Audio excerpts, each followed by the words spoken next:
இந்த கிருத்திகா மண்டல பாராயணம் என்றால் என்ன அப்படிங்கிறது தான் பார்க்க போறோம்.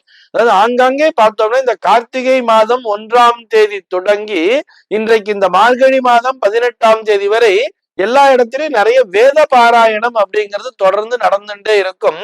அங்க பார்த்தீங்கன்னா அதுக்கு கிருத்திகா மண்டல வேத பாராயணம் என்ற பெயரிலே பெயர் வைத்து டெய்லி காலைல சாயங்காலம் அந்த மாதிரி அவளுக்கு எப்ப டைம் சௌகரியமா இருக்கோ அந்த நேரத்துல ஒரு சத்சங்கமா எல்லாரும் ஒன்றாக இணைந்து கொண்டு நிறைய வேத பாராயணங்களை செய்து கொண்டிருப்பார்கள். இதனை அவசியம் செய்ய வேண்டும் அப்படிங்கறத நம்ம பெரியவாள்லாம் சொல்லியிருக்கா.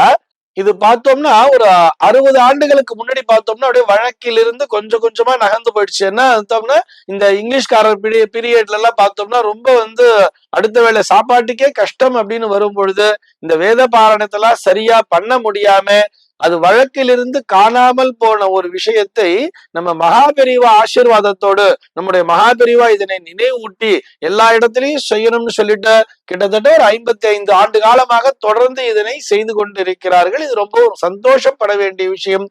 இது போன்ற வேத பாராயணங்கள் தொடர்ந்து நடைபெற்றுக் கொண்டிருப்பதால் தான் இந்த உலகத்திலே தொடர்ந்து நல்ல விஷயங்கள், அதாவது மழை பெய்து கொண்டிருக்கிறது, நம்ம எல்லாம் சௌகரியமா இருக்கோம் அப்படிங்கிற மாதிரி கூட எடுத்துக்கலாம். ஆனால் குறிப்பாக இது எதுக்காகன்னு சொன்னோம்னா இந்த தட்ப வெப்பநிலை அப்படிங்கிறது இருக்கு இல்லையா, இந்த தட்ப வெப்பநிலை அந்த பருவநிலை மாற்றத்திலே இந்த கார்த்திகை மாசத்துல பார்த்தோம்னா கடுமையான அந்த மழை பொழிவு அப்படிங்கிறது இருக்கும். அதுல இந்த மார்கழி மாசம் இந்த 18 தேதி வரையே இந்த மழை பொழிவு என்பதும் தொடர்ந்து கொண்டிருக்கும். இதன் மூலமா பார்த்தோம்னா இந்த புழு பூச்சிகள்லாம் நிறைய வெளியில வர்றதுல இருந்து நமக்கு உடம்புல நிறைய இன்ஃபெக்ஷன் அப்படிங்கிற ஒரு விஷயத்தையும் பார்த்துட்டு வருவோம்.